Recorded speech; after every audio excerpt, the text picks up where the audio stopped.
Bueno, la clase anterior, ¿recuerdan que vimos algo de esto? ¿Cierto? Lucas, Saray, vimos algo de derechos humanos para volverlo a ustedes unos expertos en derechos humanos. Definimos los derechos humanos, ¿cierto? Dijimos que son inherentes a todos los seres humanos, a la persona humana, sin distinción de sexo, raza, etnia, cultura. Observamos algunas características, por ejemplo, voy a nombrar que son universales, son para todas las personas sin ningún tipo de discriminación,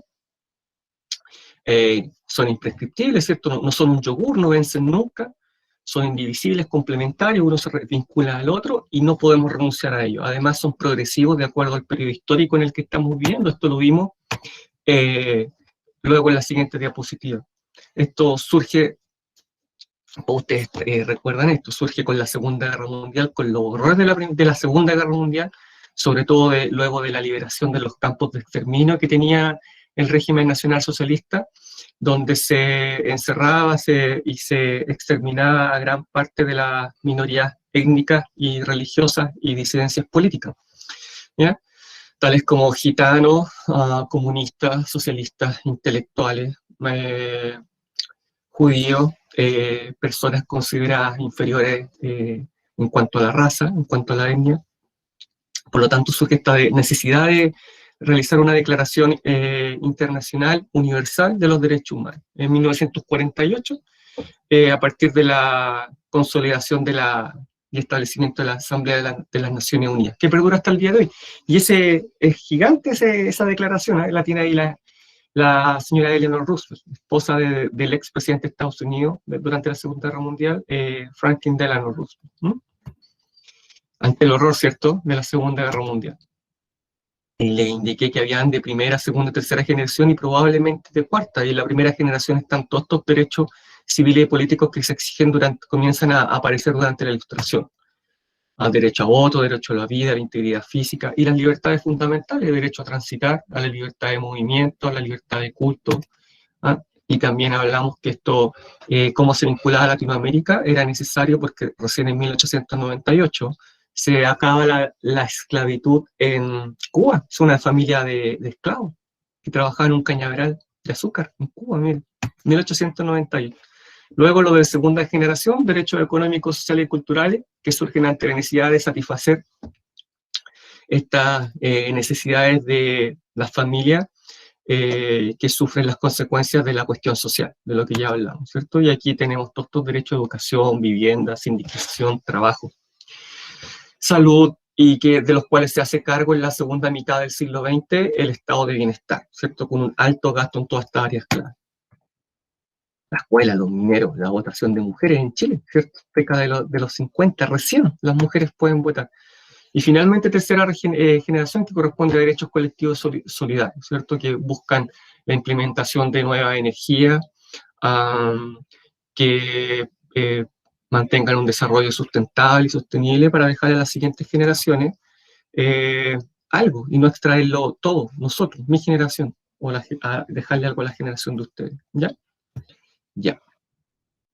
Tenemos el CERNAC, hablamos de las zonas de sacrificio, ¿cierto?, que tenemos en la quinta región y en otros lugares del territorio chileno, y que todo esto corresponde a derecho de tercera generación. ¿Puede haber un cuarto? Sí, podría ser el derecho a la protección de los datos. Y eso está en proceso, de acuerdo a la actualidad histórica que estamos viviendo en este momento. Bueno, les voy a decir lo mismo que siempre. Primero, Nelson Flores lo voy a anotar para que quede presente, por si paso lista luego y que puede ver la clase posteriormente. Y todas las instrucciones que voy a dar, que son muy importantes las instrucciones que voy a dar al final, así que por favor no se las pierdan, ¿ya? Porque al final voy a decir algo muy importante, ¿ya? Y de esta forma repasamos algunas de violaciones a los derechos humanos, estudios de casos, Cuba, Chile, ¿cierto? Y explicamos cómo se había procedido con las violaciones a los derechos humanos y cómo respondía la Constitución a estos casos. Y finalmente aprendimos quién viola los derechos humanos, que en una perspectiva tradicional es el Estado, pero que en una perspectiva moderna también lo pueden hacer grupos violentos, organizados, tales como organizaciones paramilitares y organizaciones de narcotraficantes. Y por supuesto son un peligro para la democracia, pero que también en una perspectiva moderna podrían violar los derechos humanos de las personas, no solo el Estado. Recuerden eso. Bien, salimos de acá, entramos aquí y tenemos la última ya clase aparentemente de este objetivo. Procesos de transición a la democracia en Latinoamérica, ¿ya? Y nuestro objetivo de la clase es explicar los procesos de transición a la democracia en Latinoamérica, identificando elementos en común, ¿ya? Más que en Latinoamérica, vamos a reforzar el contenido que ustedes ya conocen a la perfección, yo creo, acerca de la transición a la democracia en Chile, ¿ya? Y cómo se produjo desde un comienzo a nivel internacional, cómo procesos internacionales llegaron a Latinoamérica, ¿ya? Se expandieron en Latinoamérica y luego vamos a ver qué pasó en Chile. Aunque todo esto ustedes quizás lo sepan, bueno, ahora lo vamos a reforzar desde la perspectiva de este otro profesor. ¿Ya? Ya. ¿Recuerdan ustedes segundo medio, cuando vieron la Guerra Fría? ¿Ya? Este contexto de constante pugna entre Oriente y Occidente, representado por un lado la Unión Soviética, por el otro lado Estados Unidos, uno defiende el socialismo y el otro defiende el capitalismo respectivamente, ¿ya? Esta lucha que parte una vez finalizada la Segunda Guerra Mundial. Bueno, pero ¿cuándo termina? ¿Alguien se acuerda? ¿Lucas? ¿Lucas, Saray? ¿Catalina? ¿Se acuerda? Le vamos a preguntar a Sakuna Nyomen, ¿se acuerda?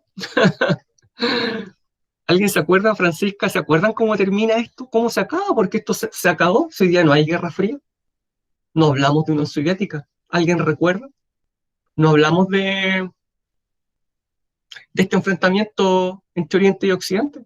No se acuerda, pero mire, Saray, qué importante. Sí, yo no, gracias por la cooperación, pero recuerda que algo pasó. ¿Recuerdan que algo pasó, porque hoy día, profe, ¿sabe qué? Recién, profe, me di cuenta que hoy día hablamos de Federación Rusa y no de Unión Soviética. Recién hoy día. ¿Qué me dice usted, Luca? A eso quería llegar. ¿Qué me dice usted, Luca? ¿Ah? ¿Qué me dice usted? ¿Ah? No, estamos conectados. Claro, está en la película Rocky 4, esto es 1985.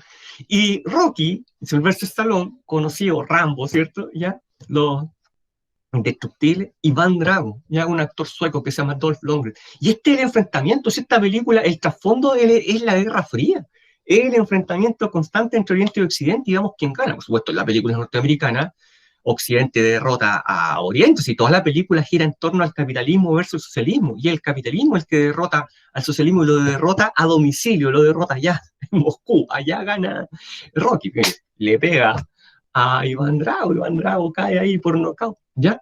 Y todo esto pareciera que nos va mostrando tácitamente que se está acabando el bloque oriental, se está acabando esta órbita soviética, ¿ya? Yo creo que esa imagen lo demuestra todo, el gigante ruso va a caer, ¿ya? ¿Y quién lo va a golpear? Va a caer, va a recibir golpes de Occidente, pero finalmente va a caer por sí mismo, ¿ya? Miren, esta imagen es muy decidora. A la izquierda está Lenin, ¿ya? Que emprende la revolución bolchevique, ¿cierto? 1917, y crea la Unión Soviética. Pero a medida que pasa el tiempo, la bandera soviética se va desgastando, se va desgastando, se va desgastando. Y al final ya no queda nada de la bandera soviética. ¿Y quién está ahí? De escondido, ustedes quizás no saben y no se nota, pero hay un señor con una manchita aquí en la frente, que está escondido detrás del mástil de la bandera que ya está toda desgastada. Un caballero, por supuesto ruso, al final de la Guerra Fría con una manchita alguien en la frente. ¿Alguien sabe quién es? Bueno, ahí dice, de Lenin a Gorbachev, Mikhail Gorbachev, es el último presidente de la Unión Soviética. ¿Ya? Listo. Y el que atiende esta desintegración definitiva de la Unión Soviética. ¿Qué es lo que pasa? Lo voy a explicar brevemente para que sepan de dónde viene esto. Mikhail Gorbachev es jefe de Estado de la Unión Soviética entre el 88 y el 91, ¿ya? Y la Unión Soviética, arriba, esta cúpula socialista, se dan cuenta que están en crisis económica, sobre todo. Ya no son la potencia mundial. ya no tienen las mismas fuerzas armadas, ya hay problemas al interior, dentro del Partido Comunista, incluso hay disidencias. ¿Saben qué comienzan a pensar? Parece que tenemos que abrirnos al mundo, abrir nuestra economía, abrir nuestro mercado. Miren Occidente, nuestra gente ya está viendo cómo es Occidente. Recordemos que no se podía salir. Recordemos que había un muro en Berlín que evitaba que la gente saliera, que viera al otro lado, que viera el capitalismo, que viera la gran apertura que había, pensemos, a finales de los 80, ya que no supieran que había un mundo allá afuera. Esto es así, ¿ya? Tal cual. Por lo tanto, este presidente Gorbachev dice, hay que aplicar algunas reformas, ¿ya? Entonces comienza y dice, voy a aplicar una reforma y nos pasa la historia como perestroika, ¿ya? ¿Qué significa perestroika en ruso? Justamente eso, reforma, reforma. Y otra, sí voy a emprender otra, la glasnost. ¿Qué significa glasnost? Transparencia. Entonces vamos a abrirnos al mundo, al diálogo, ¿ya? Primero conversar acá entre nosotros y luego vamos a abrirnos al mundo. ¿Y qué hace con la perestroika? Reformemos el sistema económico. Recordemos que ese era un sistema totalmente centralizado, donde el Estado lo controlaba todos los medios de producción. Todo estaba en manos del Estado. ¿Qué producir? ¿Cómo producir? ¿A quién producir? ¿Para quién producir? ¿Qué consume la gente? Todo controlado por una libreta, ¿ya? Controlado el precio. ¿Cuánto vale esto? Controlado. ¿Cuánto va a ganar usted? Controlado. No puede ganar más que eso porque no se puede enriquecer porque esta es una sociedad socialista, ¿ya? Olvídense de comerciar con Occidente. No, no, no. Vamos a nosotros comerciamos con nuestra órbita soviética, con nadie más y solamente lo que nosotros queremos. Y se pone fin a todo eso, paulatinamente. Olvídense de la Unión Soviética de ir a emprender. Ya, olvídense de eso. No, no, no, no, no. Solamente el Estado puede emprender. Todo está en manos del Estado. ¿Ya? Ustedes olvídense de ir a crear un negocio ya. Y por otro lado, con la Glasnost es un tema político. ¿Ya? Se liberan a los presos políticos por montones. Recordemos que hubo anteriormente un gulag al que se mandaba a la gente por pensar distinto, eran campos de concentración. Reconoce todos los errores del estalinismo, todas las masacres y los millones de muertos, ¿ya? Hay casos muy puntuales, incluso en que se había culpado de muertos a la Alemania nazi y que con esta Glasnost se descubre que en realidad los muertos habían sido asesinados por tropas soviéticas durante la Segunda Guerra Mundial, ¿ya? Podría contar bastante sobre eso. Y hay un sector del Partido Comunista Soviético que es muy conservador, no quiere ningún cambio. Y ese sector del Partido Conservador da un golpe de Estado en 1991 contra Gorbachev. No, no, no queremos ningún cambio. Da un golpe de Estado y este golpe de Estado fracasa. Y durante el golpe de Estado se produce definitivamente la caída de la Unión Soviética. ¿Por qué? Porque ven este golpe de Estado, ¿ya? Y las repúblicas que conforman la Unión Soviética, que ya las vamos a ver, algunas, dicen, me declaro independiente. Y la Unión Soviética no tiene cómo resistir y se comienza a fragmentar y se comienzan a separar otras naciones y comienza a desmoronarse la Unión Soviética. Ante esta situación, este golpe de Estado que falla, la crisis económica, la imposibilidad de llevar a cabo las políticas económicas antiguas, la declaración de independencia de estas repúblicas separatistas, Gorbachev, el presidente, dimite, o sea, dice, yo ya no soy más el presidente del Partido Comunista de la Unión Soviética, y en una corta ceremonia de 60 minutos, en 1991, arrían la bandera y se acaba la Unión Soviética. Así tal cual, y se acaba, y se declara la Federación Rusa. Ahí está, ¿eh? Sí, todo esto actualmente es la Federación Rusa, todo esto es Rusia actualmente, pero antes era más. Estas repúblicas comienzan a separarse, miren, Ucrania el 91, Moldavia el 91, Kazajistán diciembre del 91, comienza a desmoronarse, a caer, ya no es la Unión Soviética, y todas las naciones que están más hacia el oeste también se separan. Sí, sí, solamente que no se llama imperio, pero sí, es mitad Europa, mitad Asia. Y todas estas otras naciones que están bajo la órbita soviética, Polonia, Hungría, Rumania, ¿cierto? Y otras, comienzan a desmoronarse, ¿ya? A esto podemos vincular los hechos anteriores. China hacía rato había liberalizado su comercio, 1978, ¿ya? Su presidente, Deng Xiaoping, dijo, no importa el color del gato, lo importante es que case ratones. Así que vamos a cambiar este régimen centralizado por un régimen de apertura comercial. Y China, del 78 hasta hoy día, miren en qué se convirtió. Y dejó esa economía agraria que los tenía anteriormente en la miseria. Había caído el muro de Berlín. Miren esta foto. Si alguien la había visto, por favor, dígame. Es la apertura del primer McDonald's en 1991 en la Unión Soviética. Ese día, el McDonald's, desde que abrió hasta que cerró, atendió a 30.000 personas. Todos querían saber, esto es real, todos querían saber qué era una hamburguesa, una Coca-Cola, unas papas fritas. Era carísimo para ellos en ese momento, pero toda la gente quería saber qué era eso que comían en Occidente y qué sabor tenía. Miren esto, ese día, este McDonald's atendió a 30.000 personas, ¿ya? Y se siguió, durante los días, siguió habiendo esta demanda de hamburguesa, papa frita y Coca-Cola porque no lo conocían, ¿ya? Y esto es recién el comienzo de la apertura. Miren ahí, la bandera soviética, ¿ya? Miren qué interesante. Cayó el muro de Berlín en el 89, ¿cierto? Hubo una casualidad comunicacional, cae el muro de Berlín, ahora Alemania se unifica. Todos estos factores trazan el fin de la Unión Soviética. Miren a esa persona, vamos sacando la U, vamos sacando la R, la S y la otra, ¿cierto? Todas estas reformas, el golpe de Estado fallido, todos estos factores que le he contado determinan la caída de la Unión Soviética. ¿Ya? Perfecto. La declaración de independencia de Bielorrusia y Ucrania y se declara el fin de la Unión Soviética, por ejemplo. ¿Cómo repercute esto? Influencia en Latinoamérica. Dice Estados Unidos, miren, está cayendo la Unión Soviética. Interesante para los intereses de Estados Unidos. Ganamos. Occidente triunfó. La libertad, la democracia, la apertura económica, el capitalismo triunfó. Por lo tanto, Unión Soviética deja de ser una amenaza. Entonces, como deja de ser una amenaza, ya no necesito dictaduras en Latinoamérica. ¿Se acuerdan? Papadoc, Nicaragua, Chile, Perú, Bolivia, Banzer, Argentina, ¿se acuerdan? Ya no las necesito. Ya no necesito auspiciar a nadie, a ninguna dictadura militar ni civil de derecha en Latinoamérica. Además de que me contaron que estaban violando los derechos humanos, así que no, ahora me voy a encargar de desprestigiarla y me voy a encargar de hacerlas caer. No voy a prestar ningún apoyo, las voy a desprestigiar y me voy a encargar de eso, ¿ya? Por lo tanto, ante esta pérdida de apoyo de Estados Unidos y que ahora Estados Unidos quiere que caigan estas mismas dictaduras que le habían sido útiles, ¿ya?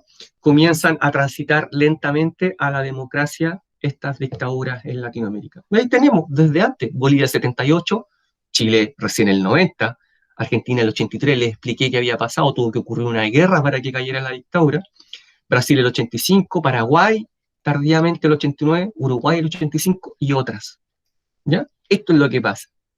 Miren la consecuencia. De allá repercute acá. Todo choca acá. Todo, hasta los tsunamis golpean aquí en Latinoamérica. Hay un tsunami, un terremoto en Japón y golpea en Latinoamérica. Todo. ¿Ya? Ya no le son útiles a Estados Unidos.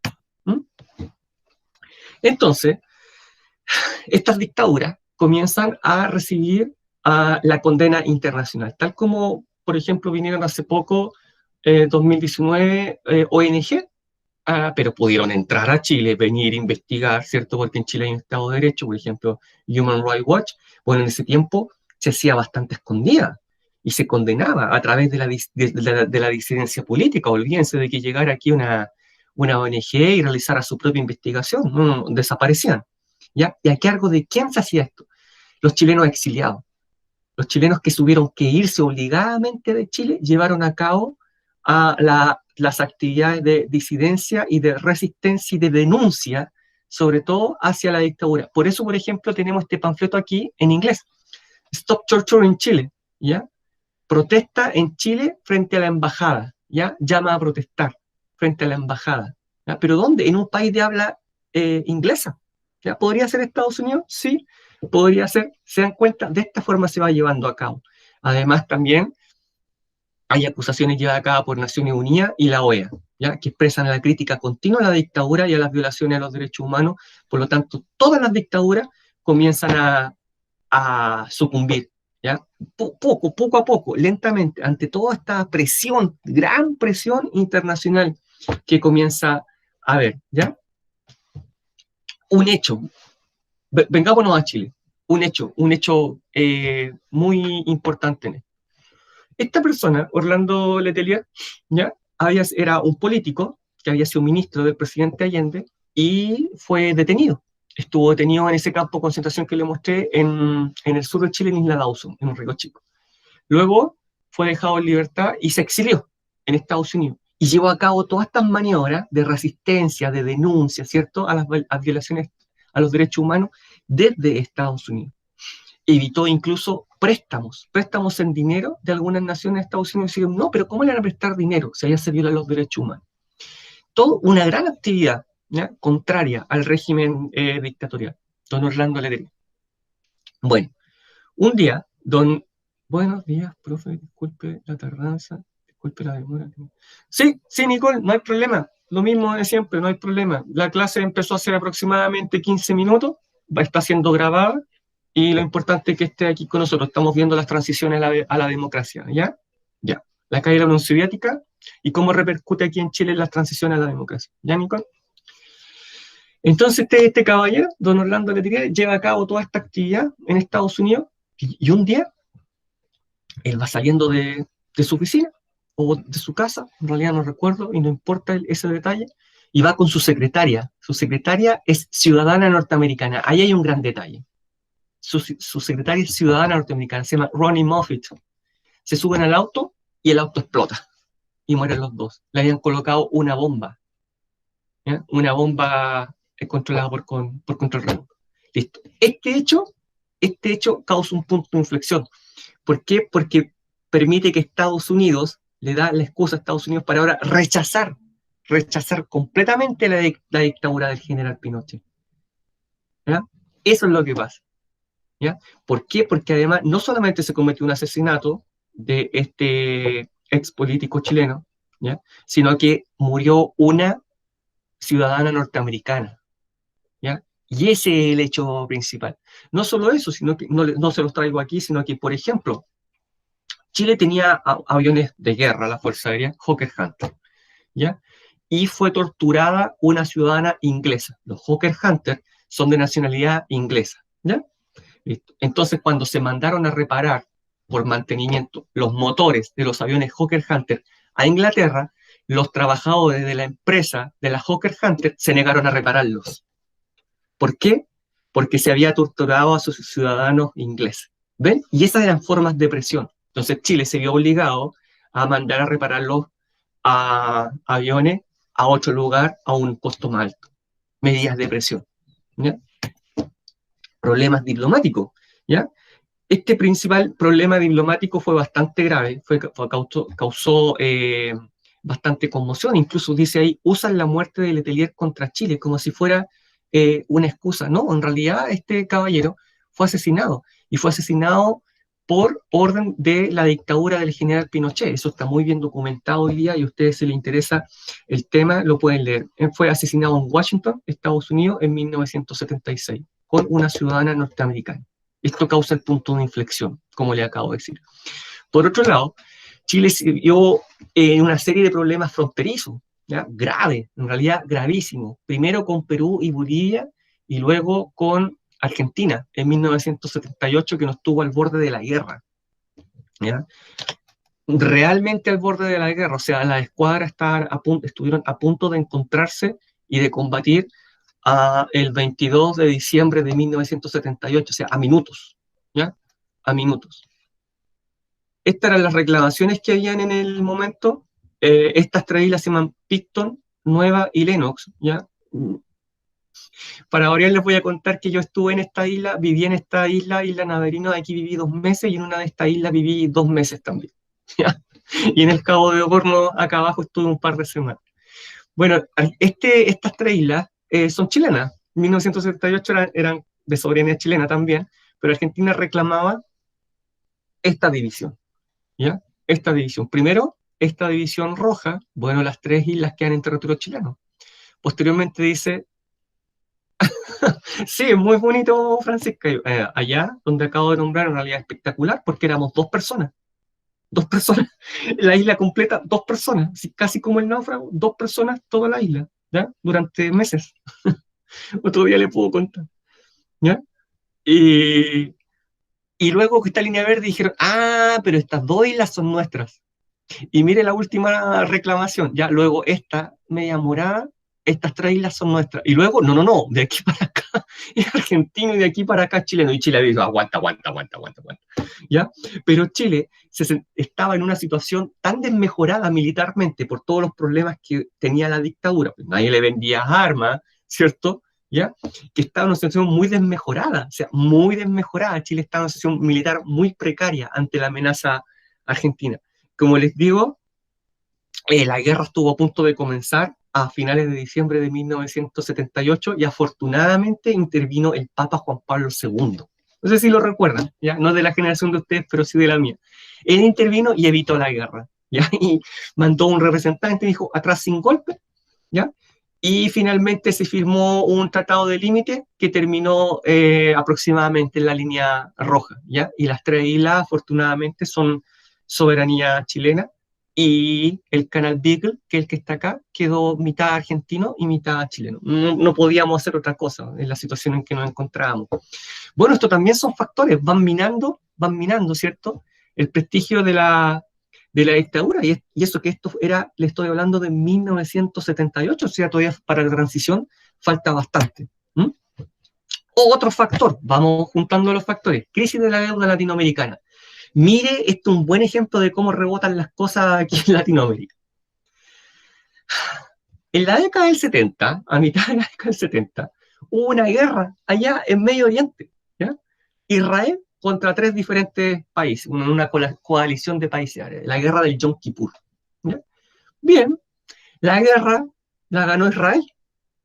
Entonces, estos países árabes conformaron una alianza, una organización que se llama Organización de Países Exportadores del Petróleo, OPEP, y decidieron que no le iban a exportar más petróleo a todos los países que apoyaron a Israel. Bueno, uno de los países que apoyó a Israel fue Estados Unidos. ¿Ya? Entonces, a Estados Unidos no se le mandó, sí, ya más o menos sabemos que ahí no va a ocurrir nada bueno. Entonces los países árabes le dijeron, Estados Unidos, ¿querías más petróleo? Ya, no hay más petróleo. Y Estados Unidos, tengo que racionarlo. Hay imágenes del periodo, ¿ya? No traje ahora, porque privilegié la olla común. Hay imágenes del periodo en que se está racionando el petróleo en Estados Unidos, el combustible para echarle a los autos. Y con letrero, de tal hora hasta tal hora solamente hay, o no hay, o carísimo, porque si escasea el combustible, carísimo, ¿cierto? Las filas de autos como en Venezuela actualmente, ¿ya? Carísimo. Entonces, nuevamente, crisis del capitalismo, sobre todo en Estados Unidos. Si hay una crisis del capitalismo y está involucrado Estados Unidos, ¿a quién le va a rebotar? ¡Ah! Chile, Latinoamérica. ¿Por qué? Porque somos países monoexportadores, que exportamos materias primas. ¿Quién las compra? Por ejemplo, Estados Unidos. Si Estados Unidos no tiene dinero ahora ni para ellos, porque hay una contracción económica, nos deja de comprar. Se contrae la economía latinoamericana. Otra, ¿quién no entrega préstamos? Las principales potencias, Estados Unidos. Se cortan los préstamos. Pareciera que estuviera hablando de 1929, ¿cierto? Pero no. Esto es a comienzo de los 80. Ahí le llega a Latinoamérica. Se cortan los préstamos y en Estados Unidos, entonces, suben los precios de todos los productos porque hay una gran inflación, porque Chile, por ejemplo, tiene que imprimir más papel moneda para solventar el gasto. Por lo tanto, inflación, y suben todos los productos, suben todos los créditos, las tasas de crédito. ¿Quién es el sector más afectado? La clase media. La clase media. ¿Por qué? Porque la clase media había visto una gran bonanza económica, por ejemplo, en Chile, producto del cambio del modelo económico. ¿Ya? Ahora sí, pero ahora nos podemos endeudar, podemos acceder al crédito. Mire, están llegando productos que antes no habían. Yo me acuerdo cuando chico, principio de los 80, yo viví toda esta crisis de la deuda latinoamericana, comienzan a aparecer en el centro de Santiago, donde yo vivía, unos edificios que se les llamaba edificio Caracol, que hoy día no son, pero ni son más chicos que el edificio más grande que hay en el centro de Copiapó, pero que en ese tiempo eran espectaculares, y las primeras escaleras mecánicas, que decía mi mamá, ¿qué es eso? El monstruo con dientes me va a tragar, ¿ya? Productos que no habíamos visto en ninguna parte. ¿Y por qué el edificio Caracol? Porque uno subía por el edificio así. ¿Ya? Pregúntenle a sus padres, a sus abuelos. ¿Ya? Y edificios muy chicos, pero que eran espectaculares para la época y accedíamos mediante el crédito. ¿Ya? Pero ante este golpe a la economía latinoamericana, ¿ya? Los ingresos se desploman, se acaba ese crecimiento económico y la clase media se desmorona.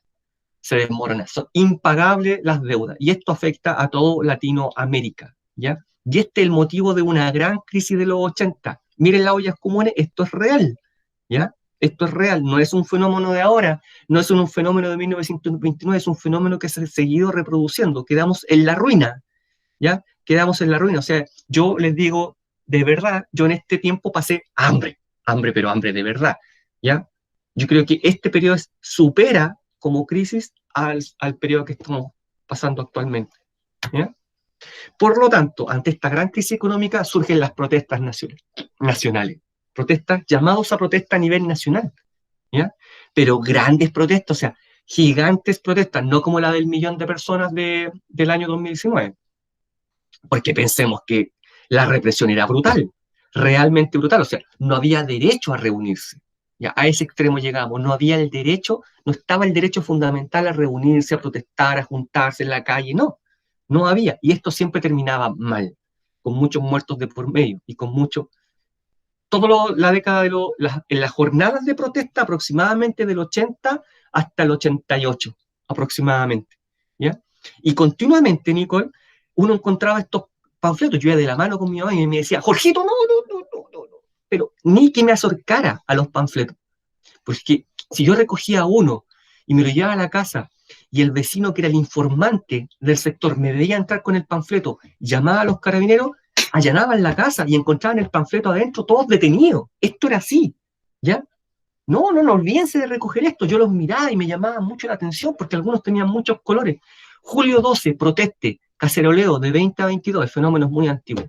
No compré nada, ¿ya? No compré nada, ¿ya? Para boicotear la economía, miren, no compré nada. Termine la protesta a las 22 horas el martes 12, ya de 20 a 22 la protesta. Pero las principales protestas eran en la calle, ¿ya? Arriesgándose a todo. Huelgas, paro, la empresa. Señora, no mande a su hijo al colegio, ¿ya? No mande a su hijo al colegio, ¿ya? Esa era la protesta. Otra que recuerdo mucho, señora, de tal hora hasta tal hora, en toda una población gigante, llamado vía panfleto o por las radios comunitarias que eran clandestinas, señora, de 20 a 22, encienda todo en su casa, plancha, luces, todo había que encenderlo. ¿Para qué? Para botar la energía eléctrica. Mire la forma de protestar, para botar la energía eléctrica. ¿Ya? Aquí cuando habían protestas eran días y días que yo me acuerdo que pasábamos sin luz, los cadenazos a los cables, bombazos en las torres de alta tensión, ¿ya? Para generar el caos y hacer caer la dictadura, ¿ya? Eran todas esas formas de protesta, pero la principal, cuando hablamos de jornada de protesta, esto era la calle, ¿ya? La calle, y de día y de noche. Esto era 1 de mayo, por supuesto, protesta, ¿ya? Era terrible, ya era una batalla campal de carabineros contra la protesta, ¿ya? Tortura en Chile, vergüenza mundial, ¿ya? Y esta gente se arriesgaba, ¿ya? Llegaba inmediatamente carabineros, o sea, y no llegaba así como llegamos y por favor subirse a la vereda, pueden protestar sobre la vereda, ¿cierto? Que yo lo he visto algunas veces. No, no, la represión era inmediata, ¿ya? Era inmediata, ¿ya? Por lo tanto, ante todos estos factores que ya mencioné, comienzan a caer las dictaduras y a transitar hacia las democracias. Vimos el caso argentino, ¿cierto? Elecciones democráticas después de la guerra de las Malvinas, cae el gobierno dictatorial, elecciones democráticas, asciende Raúl Alfonsín, 83. Mediante un caso parecido por elecciones indirectas, Brasil, José Sarney, elecciones democráticas en Uruguay, Julio María Sanguinetti. Miren los años, 85, entre un poco antes, un poco después de la caída de la Unión Soviética en 1991. Y en Chile el caso lo conocemos, ¿cierto? Plebiscito, elecciones entre 1989, que es el plebiscito del sí y el no, que ya vamos a explicar, y 1990 las elecciones presidenciales y asciende al gobierno el presidente Patricio Aylwin, ¿cierto? ¿Cuáles son los factores que ya nombramos? Crisis de la Unión Soviética, crisis económica, crisis social, producto de la deuda latinoamericana, resistencia armada, ¿ya? Porque también hay una resistencia que podríamos denominarla hoy en día pacífica, estas jornadas de protesta.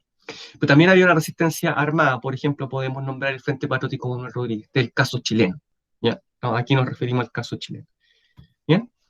Juicios por violación a los derechos humanos. Sabemos que comenzaron, ¿cierto? Ustedes lo vieron en segundo medio. ¿Y qué intentan los juicios? Una vez que ya se volvió a la democracia, restablecer responsabilidades. ¿Ya? Pero, ¿qué problema nos encontramos? Miren acá abajo, hay ley de amnistía. A lo mejor alguien sabe lo que es amnistía, ¿cierto? Es como un indulto, un perdón. Las mismas dictaduras establecieron sus leyes de amnistías en toda Latinoamérica. En el caso chileno, la ley de amnistía decía que exculpaba, ¿ya?, de cualquier responsabilidad a todos los violadores de derechos humanos entre 1973 y 1978. Bueno, eso lo establecieron los mismos militares, el mismo general Pinochet, ¿ya? Por lo tanto, esa ley dificultaba todo tipo de investigaciones en un principio, ¿ya? Y además generó, como vamos a ver más adelante, reacciones de las Fuerzas Armadas cuando se intentó juzgar a algunos integrantes de las Fuerzas Armadas, ¿ya? Cada país estableció sus propias comisiones para establecer responsabilidades. Podemos ver, Argentina terminó con presidente y generales condenados. Aquí se condenó a los verdaderos responsables, a los generales que ejercieron funciones como presidentes. Videla, por ejemplo, que fue el que vimos en una diapositiva de la clase pasada, fue condenado, ¿ya? Brasil, sin resultado, lamentablemente, producto de la ley de amnistía. Uruguay, Comisión para la Paz, principales responsables condenados. Y Chile, Comisión Verdad y Reconciliación, o Informe Rettig, como pasó a la historia, porque al caballero que se le encargó era apellido Rettig, condenó a generales y subalternos, ¿ya? Y sabemos que, por ejemplo, hoy en día están cumpliendo condena en el penal de Punta Peuco algunos violadores de derechos humanos, ¿cierto? Fueron realmente condenados y algunos también ya han fallecido. ¿Mm?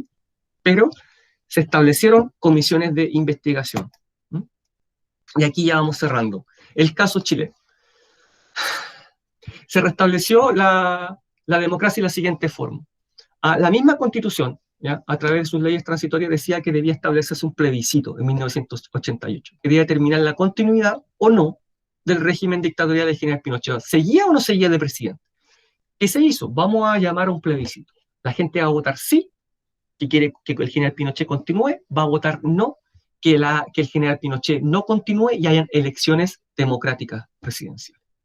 Y el mundo mira a Chile.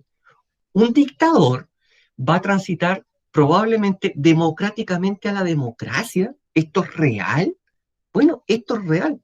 Se llama a plebiscito, ¿ya? Este famoso plebiscito del sí y el no, y este va a ser el resultado. Mire la población de Chile, 12 millones de personas.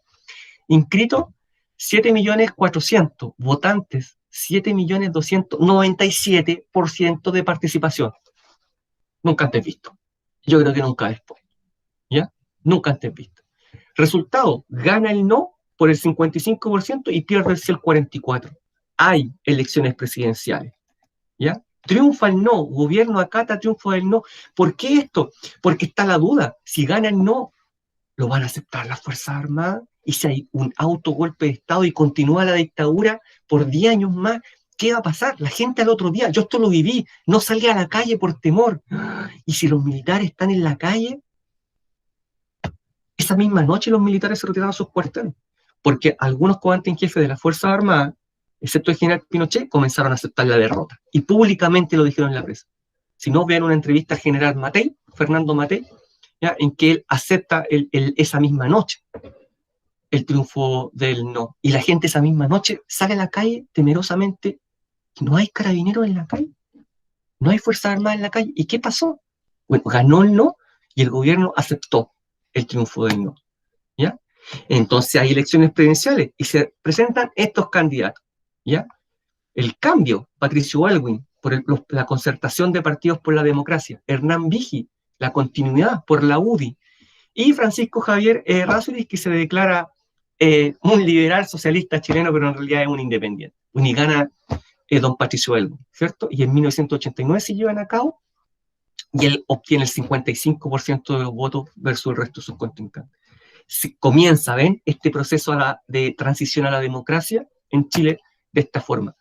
Pero, ya, miren lo que dice allá abajo, conflictos cívico-militares, ya, alerta militar, caso Pinochet. Esto ya en 1990, ya habíamos transitado la democracia. Miren, la tercera, 200 pesos. habíamos transitado a la democracia, ¿ya? Pero ¿qué pasó? El general Pinochet siguió de comandante en jefe del ejército y le entregó unos cheques a su hijo, Pinochet Jr., ¿ya? Para que hiciera unos pagos en una empresa falsa, ¿ya? Y se pudiera quedar de alguna forma con el dinero. Bueno, esto salió a la luz y se declaró que se iba a iniciar una investigación judicial. Y el general Pinochet, que aún era comandante en jefe del ejército, a ver, aquí no se va a investigar nada. Y todos pensamos, nuevamente va a haber un golpe de Estado, porque está involucrado su hijo, ¿ya? ¿Y qué hizo? Citó a todos los generales de ejército a la comandancia en jefe del ejército, al edificio. Los citó a todos, pero ¿cómo? En tenía de mimetismo, en tenía de combate, ¿ya? Entonces a esto él le llamó ejercicio de enlace para la prensa. No, si esto es un ejercicio de enlace, pero es una medida de presión, porque todo Chile vio cómo se reunían todos los generales del ejército con el general Pinochet. ¿Y qué están tramando? Quizás nada, pero es una medida de presión y el presidente Elwin dijo, no vamos a correr el riesgo, a pesar de que ahí en el diario declara, democracia en Chile no corre peligro. Subsecretario, todo normal. Acuartelamiento terminó pasadas las 17 horas. Fue solo una muestra de fuerza, ¿ya? Pero lo suficiente para que el presidente Elwin dijera, no vamos a perseverar en la investigación. Lo vamos a dejar hasta aquí. Por eso es que hablamos muchas veces en las transiciones, no solo aquí en Chile, sino que en Latinoamérica, de una democracia tutelada, ¿ya? De una democracia que avanzaba, pero al alero de las Fuerzas Armadas, porque siempre se miraba con recelo el riesgo de que quizás algún día se volviera a generar un nuevo golpe de Estado. Investigamos casos de derechos humanos, y si hay un golpe de Estado nuevamente. Cualquier acusación a militares, y si reaccionan y nuevamente hay un golpe de Estado, democracia tutelada, recuerden ese concepto, ¿ya? Y cuesta mucho al mismo tiempo cambiar el rol de las Fuerzas Armadas, porque hay que cambiarlo en la Constitución, ¿ya? Pero hay un sector que se niega a realizar estas reformas, ¿ya? Miren esto. Nuevamente, ahí, ejercicio de enlace, el 90, el 93, se intenta reabrir el mismo caso de los Pinocheques, del hijo de Pinochet, ahora bajo el gobierno del presidente Frei, ¿ya? ¿Y qué se produce? Militares rodeando la moneda, contenía mimetismo, armados. Ese está hasta con un lanzacohete, es un lanzacohete, lo conozco muy de cerca, ¿ya? Equipado, armado, ¿ya? Y nuevamente, no, dice el presidente Frei. Y el presidente Frei ocupa un concepto que los compañeros de cuarto E, filosofía política, conocen. Frei dice, por razón de Estado, Maquiavelo, no vamos a seguir investigando. Y se cierra el cheque. Y nunca se cierra el caso, y nunca se investigó. ¿Ven? Esta democracia tutelada que crece y gira en torno a las Fuerzas Armadas, que siempre están ahí, siempre están presentes. Esto, ejercicio de enlace. Esto otro, 3 años después, el 93, el boinazo, ¿ya? ¿Por qué? Porque son fuerzas especiales, con boina negra, ¿ya? No son soldados convencionales, entonces tienen un entrenamiento de fuerzas especiales. Y estos son los conflictos que ocurren en el caso chileno con respecto a las relaciones cívico-militares, ¿ya? Comisión Verdad y Reconciliación, quizás no está en orden. Bueno, el presidente Elwin solicita este informe, ¿ya? Y este informe establece todas las violaciones a los derechos humanos en Chile, las detalla, es un libro gigante, ¿ya? Y él pide perdón y dice, nunca más, ¿ya? Y llama a la reconciliación. Posteriormente, en 2005, recién, se realiza una serie de reformas constitucionales que permiten avanzar en materia democrática. Un sector político dice, aquí se cierra la transición a la democracia en Chile. Aquí se cierra, con esto se cierra.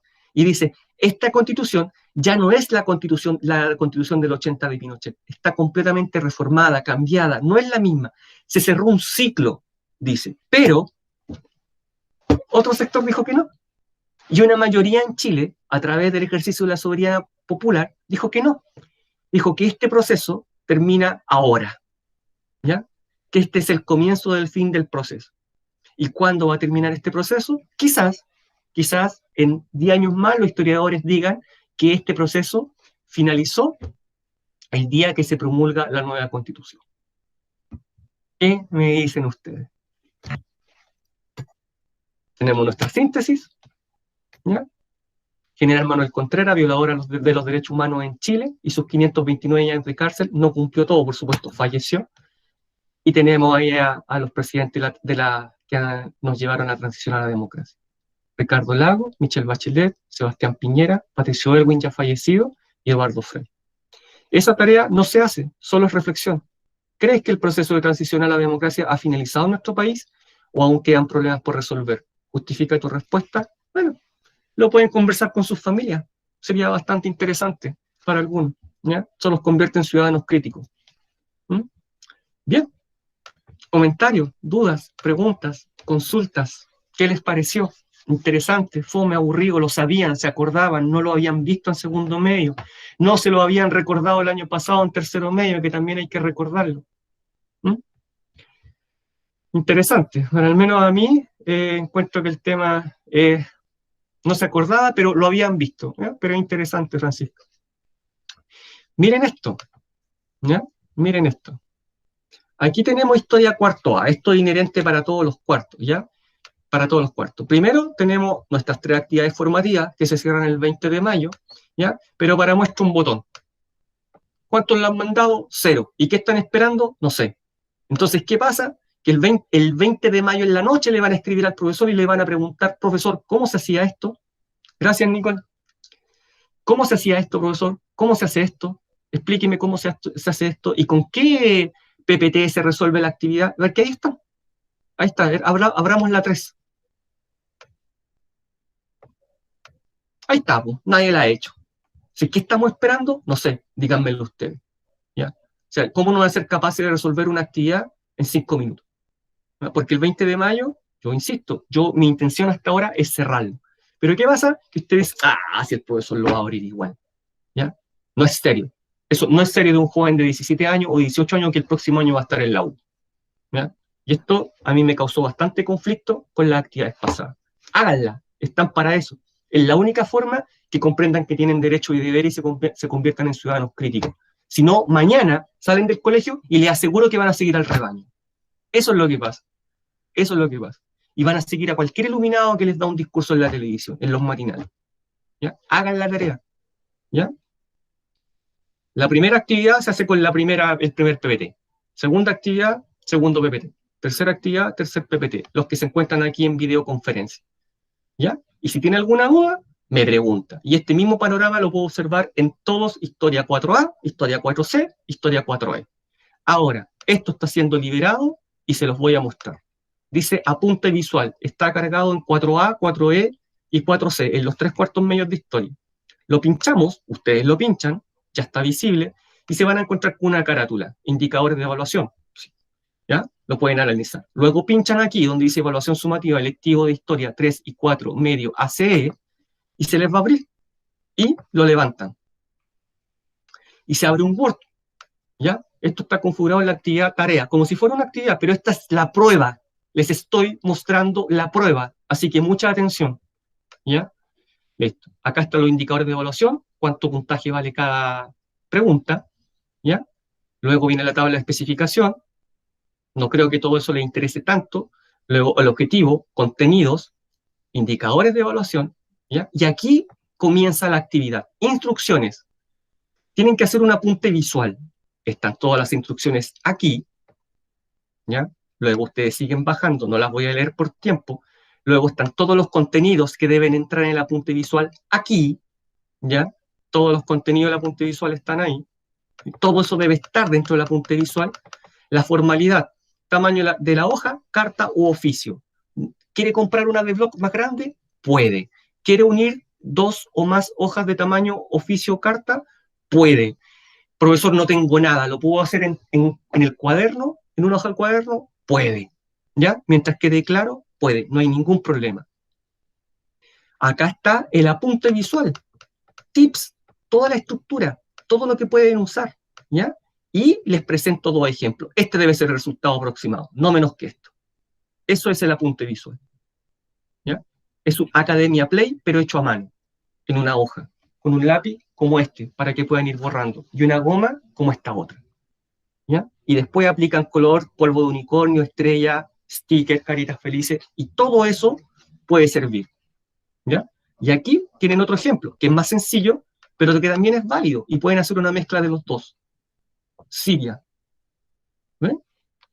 Pero debe estar todo comprendido dentro del apunte visual. ¿Quiere saber cuáles son las preguntas de esto? Acá están. Las puede ver. Por ejemplo, yo le voy a ahí el apunte visual yo le voy a calificar. ¿Caracteriza la Guerra Fría como proceso histórico? Y usted dice, ve el mapa y dice, ¿lo tengo? Sí, aquí está. Sí, lo puedo mejorar. Ya, listo. Y yo lo califico con 4, 3, 2 o 1 punto. Luego, otro. ¿Caracteriza el intervencionismo norteamericano y soviético? Lo tengo. Ah, crisis de los misiles, Operación Cóndor. Sí, sí. Aquí hago un dibujo acá, le hago un casco, le hago la olla, el martillo, y hago aquí un dibujo chiquitito y la isla cubana. Ya, listo. Le dibujo un misil. Otro. Vamos a analizar otro. Nos queda 4 minutos. ¿Reconoce el origen de los derechos humanos? Ah, aquí derecho humano. Hago una persona con una cara oscura. Hago el arcoíris del LGTB. Ya, listo. Tiro una flecha para acá. ¿Qué les va pareciendo esto? Comentarios. Yo de esta forma los voy a calificar. Esto es solo para que ustedes sepan. Yo califico. ¿Ya? Ya. Está todo aquí. ¿Cuándo se entrega? Cuarto medio, 19 de mayo antes de las 16 horas. Nos vamos a juntar vía Meet y cada uno... ¿Saray quiere que le explique todo de nuevo? Se tendría que quedar al final de la clase. ¿Qué quiere que le explique? Entonces, ¿qué parte no entendió o qué parte le explico?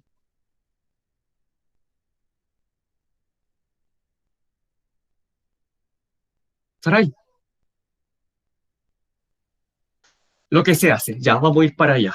Listo. Fecha de entrega, cuarto ACE, 19 de mayo antes de las 16 horas. Nos juntamos vía Meet y ustedes lo único que tienen que hacer es decirme, profe, acá estoy entregado, profe, acá estoy entregado, profe, acá estoy entregado. Profesor, ¿de cuántos? ¿De uno o de dos? De uno o de dos. Y si lo quiere hacer de dos, esto ahora va para Saray, este es el producto. Este es el producto. Está muy bien explicado ahí. Lea el documento de Word, des el trabajo de leerlo, y este es el producto esperado, algo similar a esto. ¿Ya? Dice periodo parlamentario, y estos son un montón de dibujos, cajones, estrellas y flechas. Eso es un apunte visual, Saray, y para todos. ¿Ya? Lo termina, ¿ya? Le saca una foto muy clara, que yo no tenga que estar con microscopio mirando, ¿ya? Y la sube a la tarea de Moodle. Y listo. La sube ahí como archivo a la tarea de Moodle. Pero aquí, si son dos, debe ir los dos nombres. Y va en la misma nota para los dos. ¿Ya? Ya. Ahora para Nicole. No le aparece Nicole porque solo he abierto el de cuarto A. Entonces termina la clase y abro los otros cuartos. ¿Ya? Y me voy a tomar un minuto más porque después, ¿cómo lo voy a ver yo? Ver, calificar toda la entrega. Si sea de historia o no, da lo mismo. Voy a tomar a este compañero, que no es de historia, Liana Ahumada, ya, yo lo califico, abro para calificar, y aquí yo veo toda la rúbrica digital, todo lo que les mostré anteriormente, lo veo acá. No se vayan porque no he pasado lista. Entonces yo califico insuficiente, regular, caracteriza intervencionismo, muy bueno, voy calificando. ¿Ya? De esa forma los califico. ¿Entendió Nicole por qué no le aparece? En 5 minutos más le va a aparecer todo. Puede ser de uno o dos. Mientras paso lista, dudas, preguntas, consultas. Que me encanta esos sí, Nicole, de verdad. ¿Ya? Dudas, preguntas, consultas, opiniones, sugerencias. Todo eso puede ser útil. ¿Ya?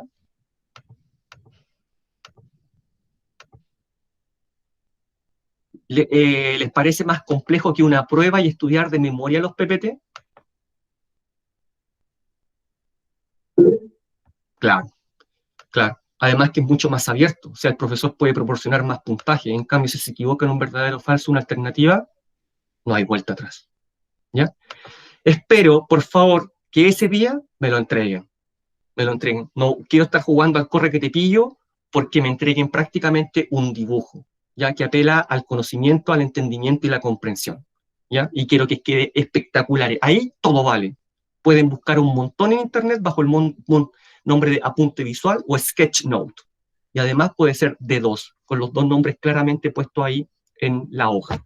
Bien, todas las instrucciones dadas, me pareció espectacular esta clase, me voy muy conforme, muy feliz. Queda el canal abierto para que ya me hagan todo tipo de preguntas vía correo. Hasta la próxima clase. Muchas gracias.